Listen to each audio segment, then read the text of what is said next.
පැයෙන් හැඳි කැවුම් හදන්න ආපු අයටයි මේ වීඩියෝ එක. මේ තියෙන්නේ අපි හදපු හැඳි කැවුම්. පැයයි මේකට ගිහින් තියෙන්නේ. බලමු මොනවද ඕන කියලා. සීනි 160යි, පාන් පිටි 160යි, හාල් පෙටි 160යි, පොල් කිරි 225යි, පොල් තෙල් අවශ්‍ය වෙනවා. ඊට පස්සේ සීනි ග්‍රෑම් 50ක් අරගෙන කැරමල් කර ගන්නවා. කැරමල් කරගත්ත එක පැත්තකින් තියලා දැන් අපි පොල් කිරි එකතු කරලා හොඳින් මේ මිශ්‍රණය දිය කර ගන්නවා. දිය කරගත් මිශ්‍රණයට අපි ඉතුරු සීනි ටිකයි, හාල් පිටි, පාන් පිටි, පොල් කිරි එකතු කරගනිමින් හොඳින් අනා ගන්න ඕන. ඒකටම ලුණු ස්වල්පයක්, සූදුරු ඇට ටික, තල ඇට ටික එකතු කරගෙන අපි මේ විදිහට මිශ්‍ර කරගනිමින් හොඳින් මේ මිශ්‍රණය අනා ගන්න ඕන. මේක අනා ගන්නකොට කැට හිටින්න බෑ. හොඳින්ම කැට නොහිටින විදිහට මේ විදිහට අත ගාමින් අපි මේක අනා ගන්න ඕන.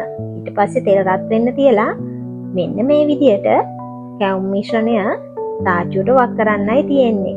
ඉතින් මේ බලන්නකෝ ලස්සනට රන්වන් පාටට බැදෙන කැවුම් එක.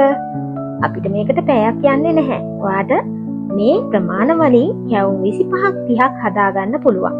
ඉතින් මම මේකට පාවිච්චි කරේ MDK එකේ තෙත හාල් පිටි.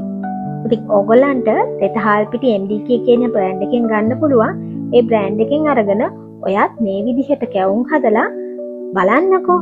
මොන හරි ප්‍රශ්නයක් තියෙනවා නම් කමෙන්ට් එකක් දාන්න. ඒ වගේම මගේ සඳා vlog කියන YouTube එකේ වගේම මම Facebook එකේ තියෙනවා. ඔයගලන්ට අවශ්‍ය දෙයක් තියෙනවා නම් අහගන්න පුළුවන්. ඉතින් අපි මේ විදිහට කැවුම් හදලා මේ අලුත් අවුරුද්දට ලස්සනට කැම මේසයට තියමු නේද? ඔන්න එහෙනම් එකතු වෙන්නකෝ.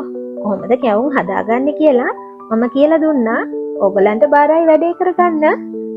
ඉතින් එහෙනම් අද අපි කවුද මේ කැවුම් හදපු කෙනාට කැවුම් කන්නත් කැවුම් රස බලන්නත් අවස්ථාව දෙන්නත් හිතුවා. මේ ඉන්නේ කැවුම් හදපු කෙනා. බලන්නකෝ යාම රස කර කර කැවුම් කන විදිහ. ඉතින් ඔයාලත් කැවුම් හදන්න